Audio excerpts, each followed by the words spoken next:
Ụmụ isi m chọrọ igosi gị now. Oisi a dị na be anyị and ịmara dị oisi kọmentị ya na kọment sekshọn. O nwere ihe m chọrọ igosi gị maka ya and ihe m chọrọ ikwu na oisi a kịta ya n'afọ na achọrọ m ịga nso ịghọtago. Ị na-elekwa anya ị ga-afụgasị akwụ mana ọ bụghị maka ya ka m ji eme this video. Mee oisi a kịta na unu na-eme ife ọdịnala ama na ịmụ isi dị ife a ịghọtago. O nwere m chọrọ igosi gị na edu ukwu isi gosi na edu ukwu isi ebe a ị na-afụ ya oisi a kịta na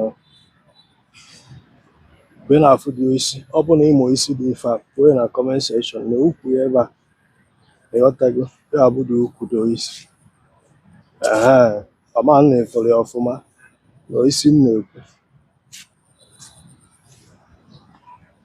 mgbe ị na-afụ ya mgbe ị na-afụ ka ife ifere ya ama na efere ya ọfụma.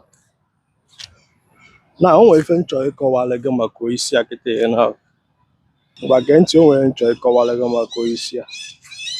Oisi a bụ na be anyị ka ọ dị a ga-amanye ya uyo manye ya akwa ọcha ọ bụ na be anyị. Let me tell you something. Abụ m somebody believe na reality. Do you understand me?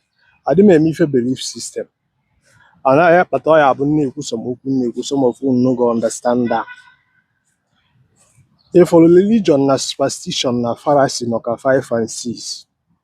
Ife ọbụla ị na-anụ maka ikwete ibelieve God nke nwanụ spirit nke nwanụ na oisi a ji wee dị secret nke a ji were eme nta na-eme imoloko ife niile a comes through human being like you and I. Your mmadụ introduce ife a niile n'afọ wee gwa gị believe.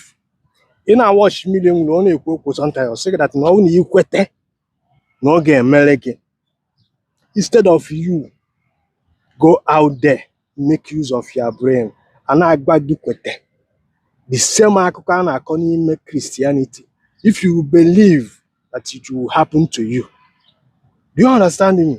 And if I can achọ ka ịpụta na all this superstition and the fallacy o nwere anything no outside yours help gị to succeed or to achieve your result. Nwere nwanne ọ bụ na imere ihe ndị ibe gị na-eme you go nowhere.